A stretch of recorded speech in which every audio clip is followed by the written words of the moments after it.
everybody. Happy Sunday. We are so excited to be here to be doing another one of our Sunday devotionals. And this is what we have been doing since the beginning of quarantine.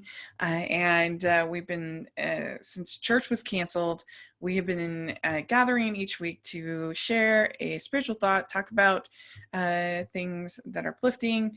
And I'm so grateful for it. It's been such a great experience. And I am Phil Rachel Wagner, and Chris is here.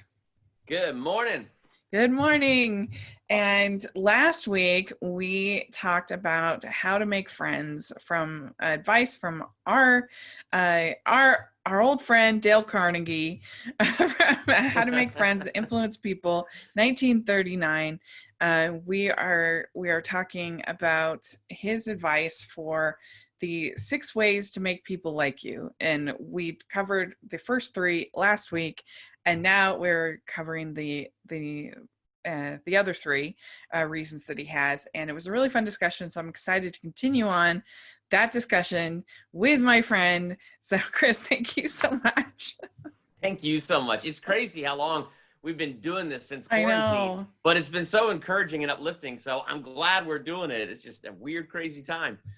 It really is. And it's been such an important thing to be able to lean on our friends during this time. I don't know how I could have gotten through it without that reassurance, and just having the online presence of so many friendships that I've developed over the years. Is that paying off? Yeah, it definitely right now is, for sure. I mean, all of us quarantined anyway, and then being able to communicate this way, as we've been doing anyway because of this YouTube thing, it didn't interfere with that communication. So yeah, kind of nice that we have that. Oh, such a blessing. I can't even imagine how I would have gotten through it. That I know I have friends who aren't online, and I don't know how they survived. Because it can be stressful when you've got the anger and and when you have the crazy people, but That's true. But it's been such a blessing in my life. And the first advice that we're going to talk about today is, he says, to become a good listener. And he says in the book, the easiest way to become a good conversationalist is to become a good listener. To be a good listener, we must actually care about what people have to say. Many times people don't want an entertaining conversation partner. They just want someone who will listen to them.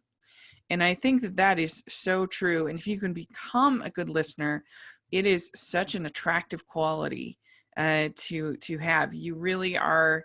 It makes you feel good when you know somebody really cares about what you have to say. Yeah.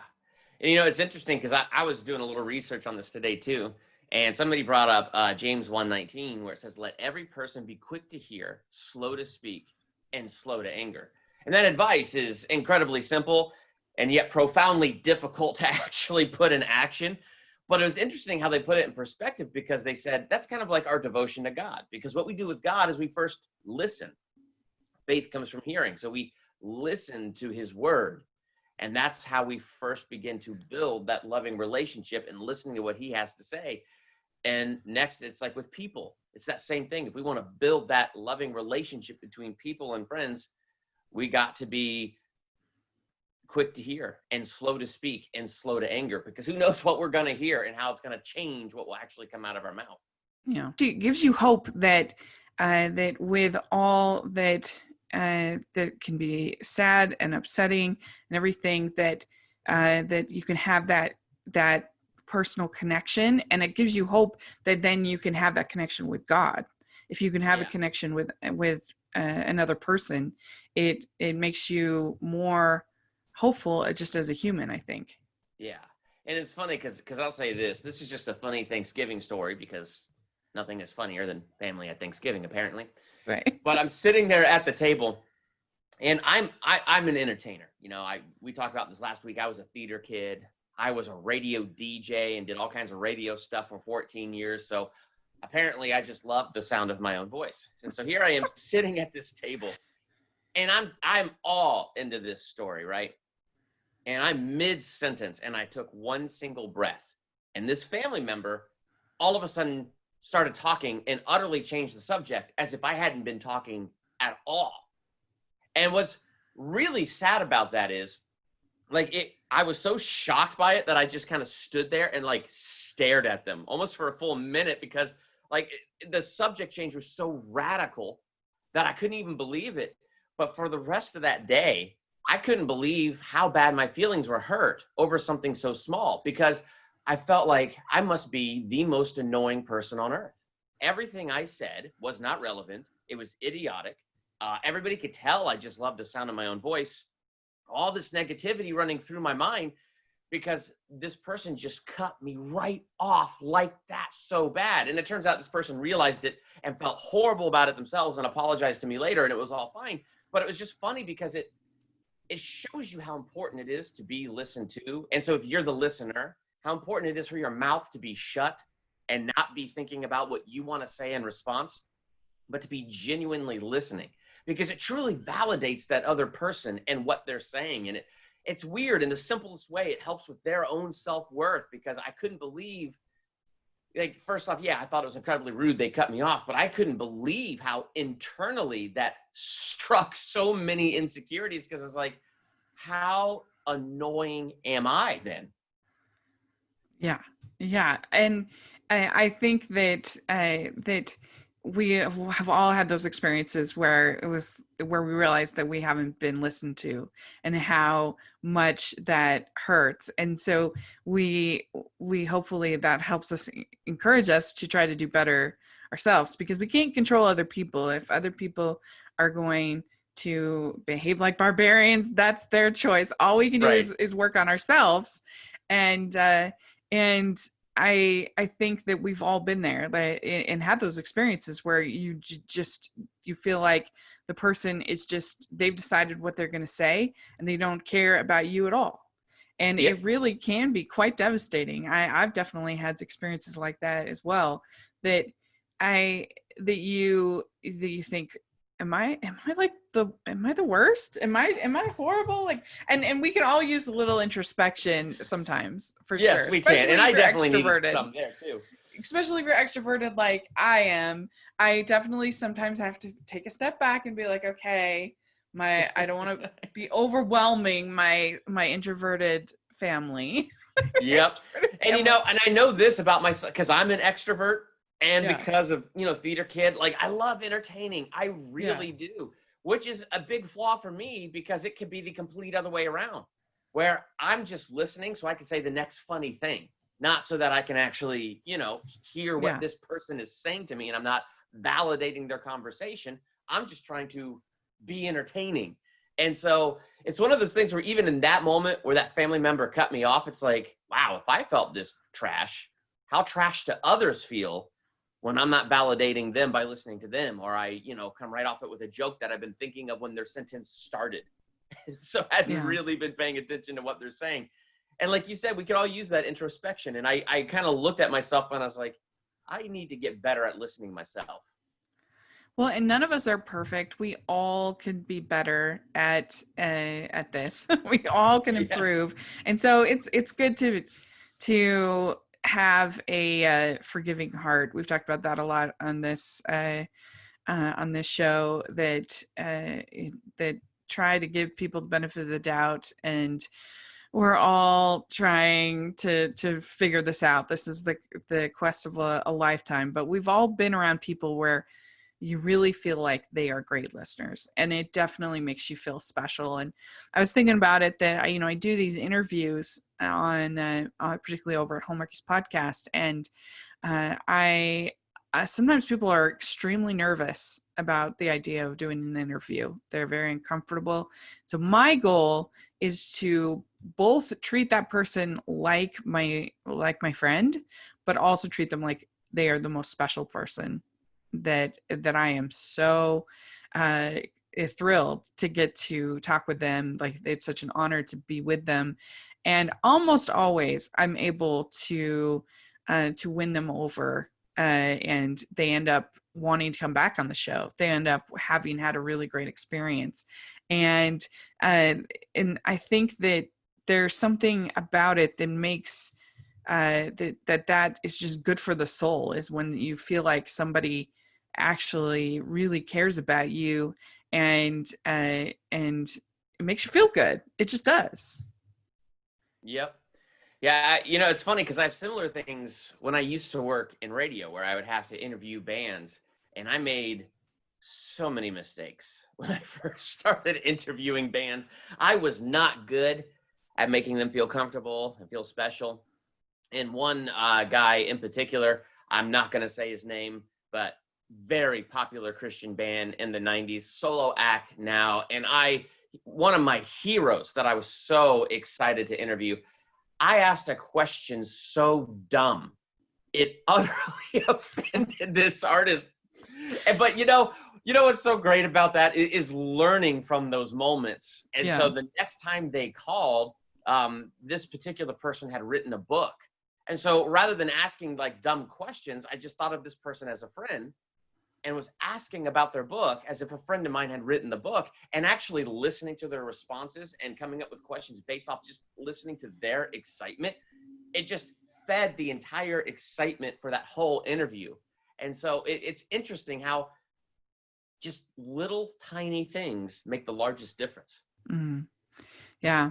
And I think that we, especially as adults, all of us have all of this information that we've gained over our lives. And once you become an adult, you have nothing to do with that information. It's just kind of there, and nobody So true. cares, like, and and so if you can make people feel special because of that information, then I think it goes such a long way to forming that bond. And I think that that's what makes people feel good, that if I have them on and we're talking Star Trek, or we're talking any number of topics, Hallmark movies, and it's like, oh, I get to be an expert on this topic. I get to people actually care what I think, and it makes you feel good. And one of the things that I like to tell people is, if you're in a situation where you are trying to make friends, my advice is to go one step out of your comfort zone. Don't go way out of, like, just do maybe one step more than you think you can do. Yep. And so one of the things that you want to try to do when you are working on becoming a better listener is active listening. And so what that is that a person says something, and then you respond either with a question or with your own feedback, you're responding to what they have to say. So I thought we might give a kind of a little example. Sounds good. Let's do it. All right. So Chris, Chris, what's one of your favorite movies that you've ever seen? Probably one of my favorite movies of all time is Jurassic Park. I love that movie. Yeah. Did you grow up loving dinosaurs? What was it about Jurassic Park that really that you love? Well, I did grow up loving dinosaurs. I had every single dinosaur toy you could fathom, and I could pronounce all of their names. I can't do that as a grown-up, but as a kid, somehow I was able to pronounce all of their names. But for me, like the movie Jurassic Park, I went to see it, and my sister was 4, and when the T-Rex ate the guy off the toilet, we had to get out of there. But I had never seen dinosaurs look that real before, and I had to go see that movie. So it took months, but it was so special when it was me and my dad, and we went and saw that movie. Yeah, I had a similar experience with the movie. I remember going when I was in, what was it? That's 94, that movie. 94. Anyway, I was a teenager, and I remember going and just being blown away. And I went again and again and again. It's actually the movie I've seen the most in the theater. And I just, that awe and spectacle, it was like nothing else. And so there we go. You kind of get an idea. Yes. Of that's active listening. You shared, I asked you a question, you answered, I shared something back, and asked you a follow-up question, you responded with a story, and then I responded with my own story. And that's how you work on friendship and becoming a better listener, is if you can work on becoming an active listener, being involved in the conversation, having something to say, asking follow-up questions. And I know it can feel overwhelming, but it's really, once you get the hang of it, it's really fun. Yeah. And I think the hard part is while the other person's talking, not rehearsing your story. Right. Yeah, we talked about that. That's where it gets hard, because, people say things and it triggers things in your mind. So sometimes it's just that natural thing that we do, but, we just got to do our best to keep active listening. Okay, it triggered that story, and I'm sure it'll still work when they're done talking, but let me listen, because, it's important to listen to what they're saying, because honestly, as we are having that conversation, I realized, my gosh, I could keep going for another hour on just Jurassic Park, back and forth on these stories. I mean, the active listening part of that, just it works. It really works. It really does. Yeah. And also, if you are trying to figure out what another person has to teach you, that you're listening to learn, I think goes a long way too. That you're trying, that you think this person that you're with is the most interesting person in the world, and they really honestly could be super boring, but but if you just fake it till you make it, most of the time humans are fascinating and they're interesting, and once you get to know them, then you will be so grateful that you pushed through maybe that initial awkwardness. Yeah. I used to be an Uber driver for a while, and what was really fun about that, I live in a little college town, and driving the college students around was probably the funnest part of what I did, because like you said, I'd be asking them questions to learn what they're doing. And this one girl was so fascinating. She wanted to cure cancer with elephants because they're so unbelievably big. They should have a higher risk of cancer than us, but they don't. So there's something in elephants that fights cancer. And so she could take that and apply that to human. Anyway, the point is, I didn't understand a word she was saying, because I didn't understand any of the genetic stuff. She was using all these complicated terms, but I understood just enough. And she was so passionate about it. Like, it was incredibly interesting. And so being able to drive those students around and show interest in their lives, and maybe have them teach me what they're learning, like it was fascinating for me, and you could tell they came alive. Yeah. And it just makes your life better. It's fun. It's exciting. And when people are asking you for your favorites, when people are asking you what you like, what things, they're not interrogating you. If you say something and then, like another, when you're going home, you're like, oh no, that's really not my favorite. It doesn't matter. They're just trying to start conversation. Yeah. So there was a guy in sort of my peer group a couple of years ago that my roommates were friends with, that he would frustrate me so much, because whenever you'd ask him about anything, he would just be like, what, I like, I don't have a favorite. I don't like, this kind of thing. I mean, you just could never get him to open up and to talk. It was always just one word answers to everything. And I just dreaded spending time with him, because it was like, he was so boring, had nothing to say about anything. You're just like, come on. And I think maybe he thought that he was being accommodating or being really easygoing, but at least for me and my personality, it was extremely frustrating, because I'm like, just have an opinion. Like,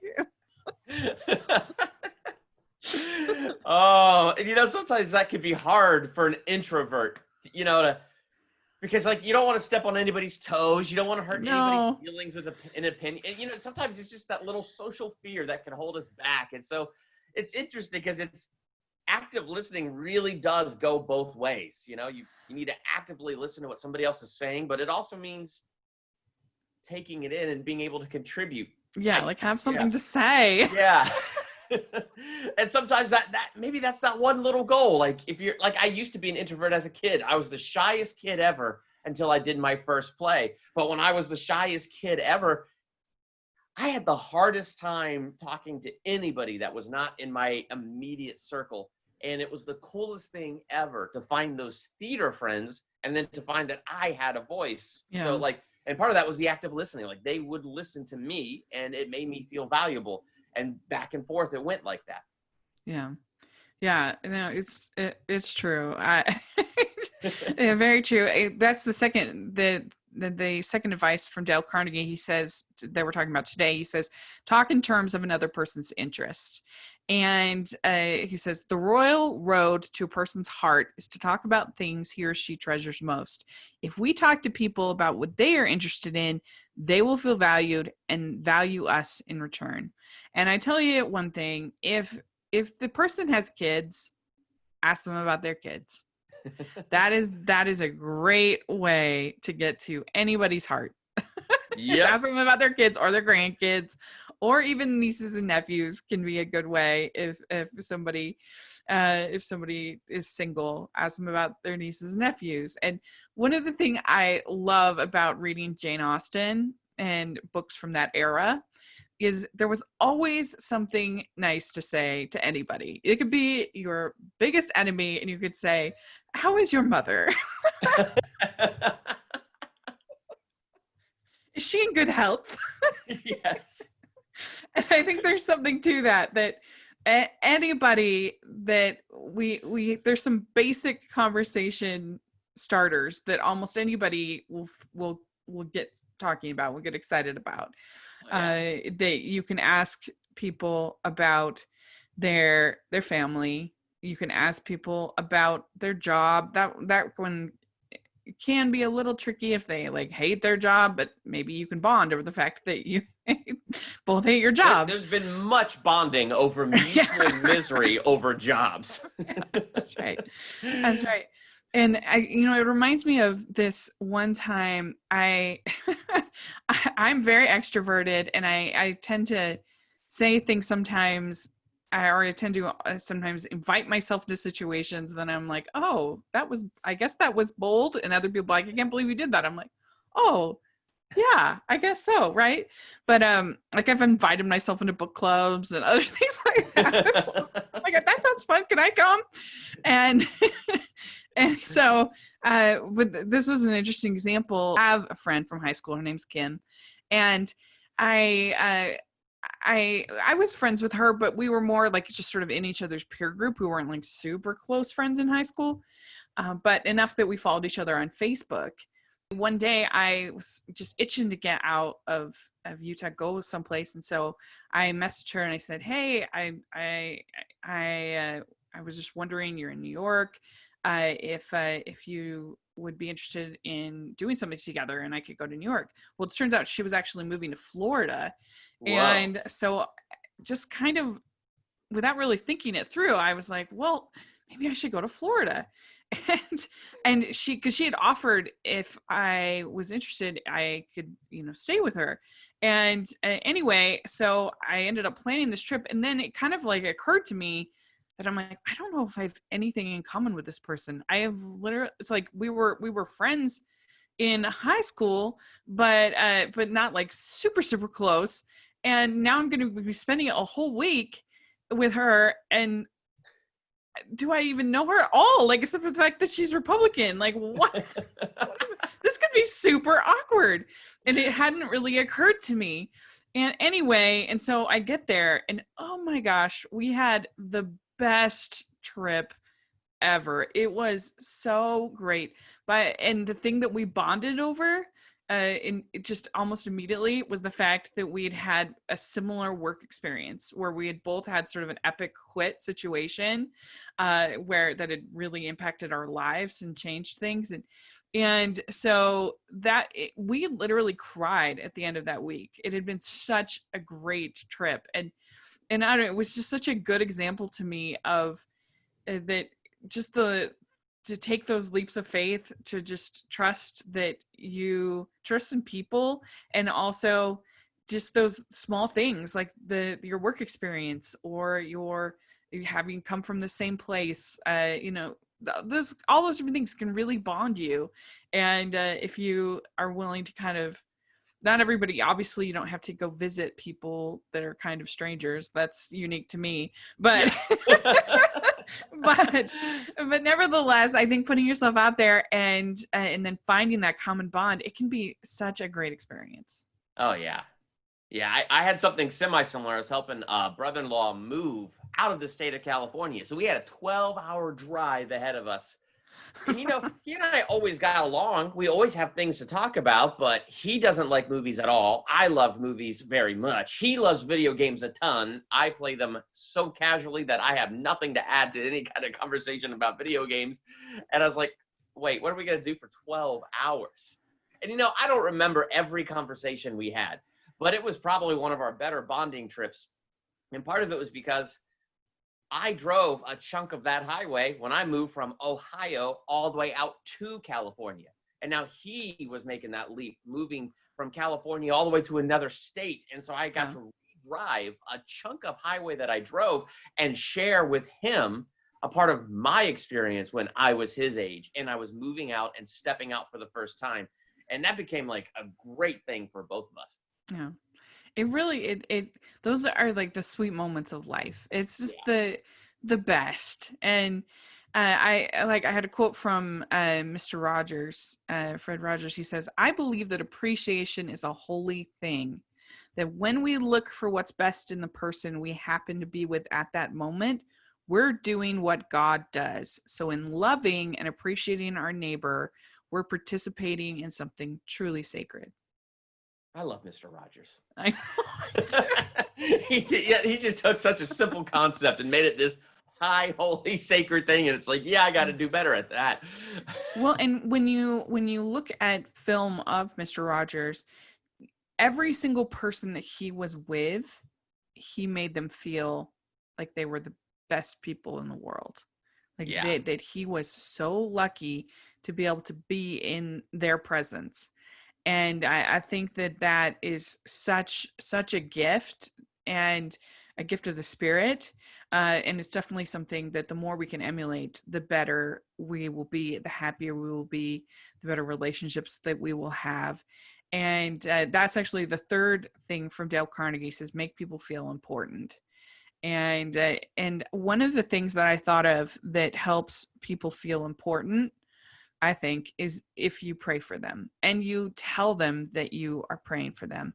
And this is not a thoughts and prayers, just kind of, because a lot of times people say that and it's not really like backed up by kindness and by improved behavior and actual care for relationships. It's just like a political thing when people are like, oh, thoughts and prayers, and that doesn't help. What I'm talking about is real investment in people that you love, really praying for them, letting them know that you're praying for them, letting them know that you care about them. I think that goes a long way to making people feel important. Yeah, I totally agree. And when I watched Would You Be My Neighbor? Yeah. Back to Mr. Rogers. Oh my gosh. Oh. That movie wrecked me in the most positive way possible. So I had never watched a movie that was like so happy and happy-go-lucky, where I watched with such heavy emotion, because the way they portrayed him in that movie, it made me, the audience member, feel appreciated by Mr. Rogers. And so that very same thing that you're saying about prayer, that is so important, because watching that movie, if Mr. Rogers said to me, my thoughts and prayers are with you, I would feel so fortunate and so lucky and so blessed that his thoughts and his prayers are with me. But that's because his life is that. His life was making other people feel important. And it's just one of those things that drives that home. I was looking at Proverbs 18:2 today. It says, a fool takes no pleasure in understanding, but only in expressing his opinion. Right. And just that high value and showing how important somebody else is and showing them that you are understanding them. You're trying to understand them. It's just important. I think it's the attempt that really is the big deciding factor in making people feel loved and valued. And I thought about Job, and you think about in the book of Job, he has everything taken from him. And then even his friends turn against him and mock him. and he prays for his friends even after they've been pretty cold, pretty mean. And it says, and the Lord turned the captivity of Job when he prayed for his friends. Also, the Lord gave Job twice as much as he had had before. This, and like I said, this is after they had turned away from him. And he says, all my inward friends abhorred me, and they whom I loved are turned against me. And yet he still prayed for them. And there must have been times when he felt frustrated and where are you? Why aren't you listening? Why am I going through this horrible? Like, oh my Yeah. gosh. Why? But he knew Christ, and Christ was his friend. And Yeah. that made all the difference in how he was able to get through it all, is that he had the most important friend of all. And he was able to say, for I know that my Redeemer liveth, and that he shall stand at the latter day upon the earth. Yeah. Which is so powerful. You know what's interesting is if you go through Job, those friends and their responses to Job has an awful lot to do with everything we just talked about. But it's the opposite side of that, because the friends are clearly not listening to Job. Right. They're not trying to take the time to understand him. They're not showing value to him. The friends are hardly even thinking about God other than as a means to them looking good. All they kept thinking about and rehearsing was their next speech. So while one friend was giving a speech to Job and then Job would respond, somebody else was already calculating what they were going to say. And, it didn't help anybody. And as you said, Job and God were friends. And so in the end, when God is talking to Job, that's one of the things that God asked of Job, to forgive his friends and pray for them.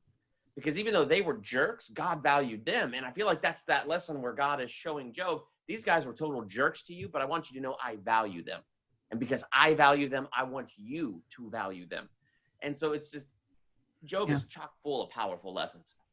Well, and if we can let go of that judgment, which is really hard, and if we can let go of that judgment, then that can be so empowering in helping us to try to understand other people. If we can try to walk in their shoes, then that can go such a long way in just being likable, being appealing, being somebody that people want to be around.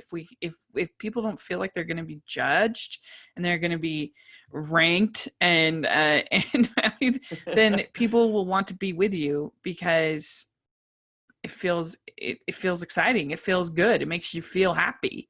Yep. Yeah. What would Mr. Rogers do? What would Mr. Rogers do? That's right. So there we go. That is our message today. Let us know your thoughts on this. Let us know how you have been successful in making friends. What are some strategies that work for you? We would love to hear your thoughts. So, Chris, where can people find you? You can find me right here on YouTube. My channel is called Durbania, and I do movie reviews and rankings and trailer reactions, all that typical fun stuff. I think the thing I do most unique is something that I call theological analysis, or a theological review, where I love to go find God in the movies. So come check that out. Love to hang out with you. Yes, you also check it out.